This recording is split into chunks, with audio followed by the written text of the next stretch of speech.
देखिए, असर जहाँ तक चुनाव आयुक्त की बात हमने की ज्ञानेश गुप्ता जी पर, जब तक कि इन पर अंकुश नहीं लगेगा।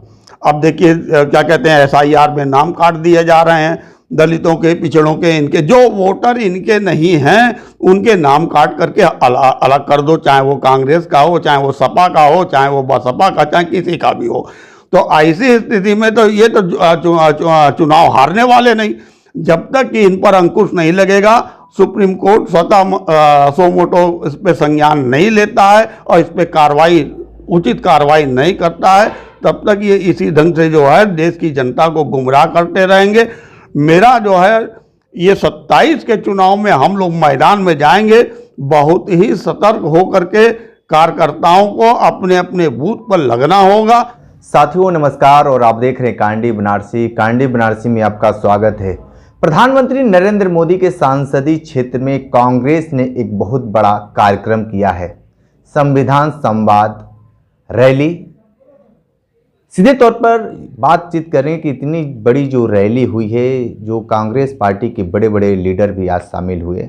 हमारे साथ बातचीत करने के लिए राकेश चंद्र शर्मा जिला उपाध्यक्ष हैं, और इनसे हम बात करेंगे कि जिस तरीके से सभी पार्टी चुनाव लड़ने की तैयारी में है, तो कांग्रेस का जो ये कार्यक्रम बनारस में हुआ है, खासकर ये प्रधानमंत्री नरेंद्र मोदी का हाई प्रोफाइल जगह भी है, और आए दिन प्रधानमंत्री बनारस के बारे में कहते भी रहते हैं। सीधे तौर पर बात करते हैं कि इस कार्यक्रम से भारतीय जनता पार्टी को कितना नुकसान हो पाएगा और कांग्रेस कितनी मजबूत हो पाएगी। ये बताइए नेताजी कि जिस तरीके से आज जो कार्यक्रम हुआ है बनारस के शास्त्री घाट पर, बहुत सारे भीड़ थे और कांग्रेस पार्टी के बड़े लीडर भी आए थे।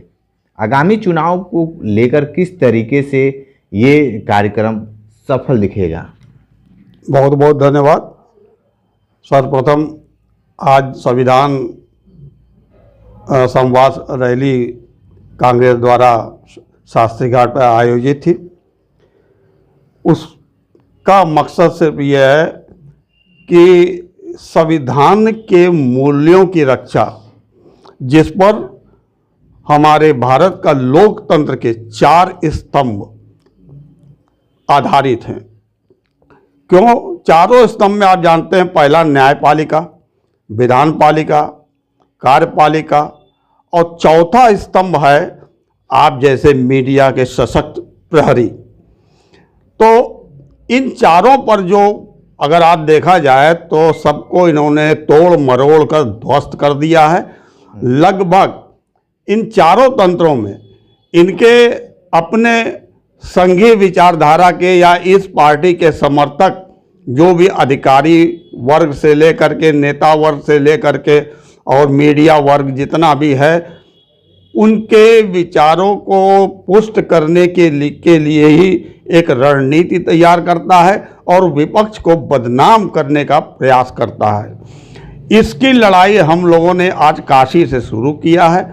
निश्चित तौर पर यह हमारे संविधान के रक्षा की लड़ाई तो है ही, लेकिन यह जनहित में नागरिकों के अधिकार की लड़ाई है, उनके सम्मान की लड़ाई है, उनके क्या कहते हैं बेरोजगारी के विषय में लड़ाई है, और किसानों के हक की लड़ाई है। अभी आपने देखा अभी जो क्या कहते हैं टैरिफ लगा है, आपको मैं याद दिला देता हूँ, मोदी जी ने अभी कुछ दिन पहले ही कहा था कि मैं किसानों के हितों से कोई समझौता नहीं करूँगा, इसके लिए मुझे अपना व्यक्तिगत नुकसान भी हो तो मैं उसको बर्दाश्त करूँगा। मगर हुआ क्या है, अभी जो आया है किसानों पर, आपने क्या किया है, टैरिफ जो हमारा यहाँ उसने 18% कर दिया। जो हमारे यहाँ से माल वहाँ जाएगा उस पर 18%। पहले आप कितना देते थे? 3-3.5%। अब कितना लोगे? उसने 50 करके 18 कर दिया, तो उसकी वाहवाही हमारी ये सरकार लूट रही है। लेकिन जनता के बीच में जो है वो 3 से 18% बढ़ गया ना। और जो हमारे यहाँ माल आएगा, आपने क्या किया, रेसिप्रोकल टैरिफ जो होता है उसका प्रतिध्वनि में तो आपने तो 0% कर दिया। और फिर पीयूष गोयल जी ने उदाहरण दिए कि इंडोनेशिया में से हमारा कम है, पाकिस्तान से कम है, बांग्लादेश से कम है, लेकिन सबने उसी के परिप्रेक्ष्य में जो है उतना ही टैरिफ जो है उनके माल पे लगाया, हमारे यहाँ 0%।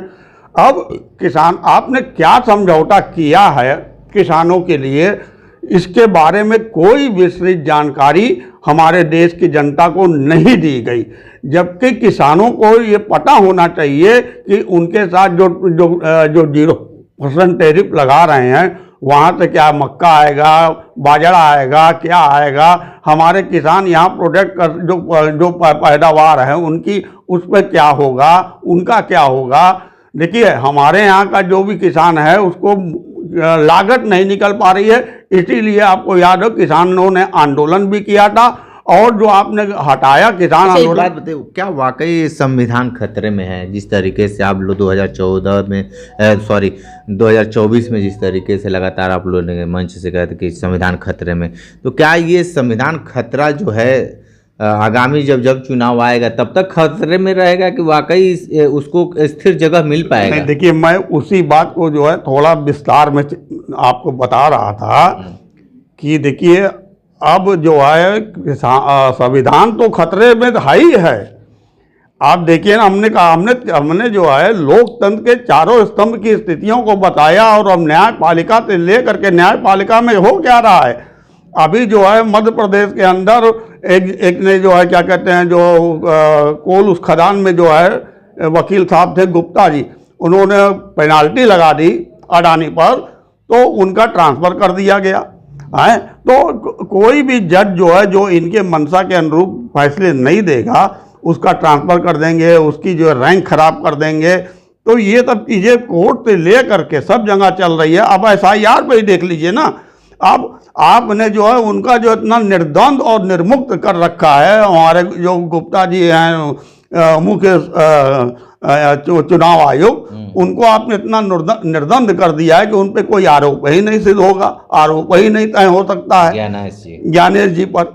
तो इस तरीके की चीज़ें तो बता ही रही है कि हमारा संविधान खतरे, संविधान तो खतरे में है ही है, और संविधान के साथ आज देश भी खतरे में है, क्योंकि जो कल टैरिफ का जो मामला आया है उसमें किसी भी इनके मंत्री ने, पीयूष गोयल जी कह रहे हैं कि विदेश मंत्री बताएंगे, जयशंकर जी कह रहे हैं कि हमको कुछ पता ही नहीं है, वो बताएंगे।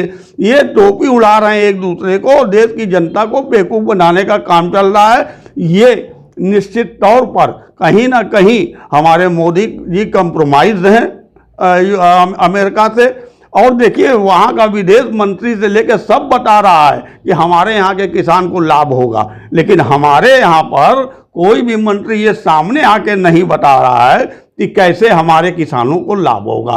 तो इस तरीके से अगर टैरिफ के हिसाब से भी देखा जाए, जो 18% आम जनता पर ही वो बोझ बनने जा रहा है। तो इस तरीके से अब ये क्या वजह है? एक बात बताइए कि इतने सारे मुद्दे हैं, 2027 में इसका असर रहेगा कि नहीं रहेगा? देखिए, असर जहाँ तक चुनाव आयुक्त की बात हमने की ज्ञानेश गुप्ता जी पर, जब तक कि इन पर अंकुश नहीं लगेगा। अब देखिए क्या कहते हैं, SIR में नाम काट दिए जा रहे हैं, दलितों के, पिछड़ों के, इनके जो वोटर इनके नहीं हैं उनके नाम काट करके अलग कर दो, चाहे वो कांग्रेस का हो, चाहे वो सपा का हो, चाहे वो बसपा का, चाहे किसी का भी हो। तो ऐसी स्थिति में तो ये तो चुनाव हारने वाले नहीं। जब तक कि इन पर अंकुश नहीं लगेगा, सुप्रीम कोर्ट स्वतः सोमोटो इस पर संज्ञान नहीं लेता है और इस पर उचित कार्रवाई नहीं करता है, तब तक ये इसी ढंग से जो है देश की जनता को गुमराह करते रहेंगे। मेरा जो है ये 27 के चुनाव में हम लोग मैदान में जाएंगे, बहुत ही सतर्क होकर के कार्यकर्ताओं को अपने अपने बूथ पर लगना होगा। और देखिए, अभी बंगाल में देख रहे हैं ना, ममता जी ने क्या किया। ममता जी ने बहुत अच्छा किया कि अब दिल्ली जा करके ज्ञानेश कुमार से मिलने का प्रयास किया, और जब उनके लोगों को रोकने के लिए वहाँ पे पुलिस की व्यवस्था लगा दी कि देखिए यहीं पे संविधान खतरे में है, इसी जगह पर, क्योंकि दिल्ली पुलिस ने उनके लोगों को घेरा। तो ममता जी ने भी एक साहस का कार्य किया कि बंगाल से पुलिस अपनी बुला ली, बंगाल पुलिस को बुला लिया, और वहाँ पे उनके सुरक्षा के लिए व्यवस्था किया। तो इस ढंग की लड़ाई जो है हर पार्टी को अपने स्तर पर अपने कार्यकर्ताओं के कंधे पर खड़े होकर लड़ना होगा। और कार्यकर्ताओं से मेरी अपील है कि ये अंतिम दौर चल रहा है भारत की अस्मिता और भारत की स्वतंत्रता को, जिसको हम लोगों ने बहुत ही, हमारे जो त्यागी पुरुष थे, बलिदानी थे, उनके कंधे पे हम यहाँ तक देश को लेकर के आए थे, उसको बचाने का ये उचित अवसर है। आपको जो है निर्द्वंद होकर के अपने कांग्रेस के साथ खड़ा होना होगा और कांग्रेस की लड़ाई में भागीदार बन करके एक बार पुनः स्वतंत्रता को स्थापित करना होगा। तो आप सुन रहे थे राकेश चंद्र शर्मा जी, बहुत सारी बातें बताए हैं और ये इनका यही कहना है कि वर्तमान समय में वाकई संविधान खतरे में है। कमेंट बॉक्स में आप ज़रूर बताइए कि कितना संविधान खतरे में है। विशेष इंटरव्यू कर रहे थे तो हमारे साथ बने रहिए कांडी बनारसी के साथ। नमस्कार।